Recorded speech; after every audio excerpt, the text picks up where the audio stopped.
আসসালামু আলাইকুম এভরিওয়ান, কেমন আছেন সবাই? আশা করি ভালো আছেন। আলহামদুলিল্লাহ, আমিও ভালো আছি। তো দেখুন, দিনে দুপুরে কি অন্ধকার হয়ে গেছে রাতের মতো। আমি তাই ছাদে এসেছি আপনাদের সাথে এই ভিউটা শেয়ার করার জন্যে। ভিউটা দেখতে কত সুন্দর লাগছে। দেখুন ড্রাগন গাছগুলো, চারা দেওয়া হয়েছে, এগুলো প্রচুর বাতাস,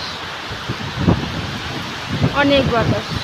2-3 দিন ধরে এত গরম, যা বলার বাহিরে। প্রচুর গরম উঠেছিল। আল্লাহ আল্লাহ তাআলা এমনভাবে মানে সব কিছু করে দিয়েছে যে শীতল হয়ে গেছে সব কিছু।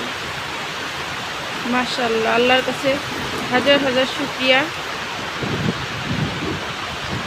এখানে একটা খাট পাড়া আছে।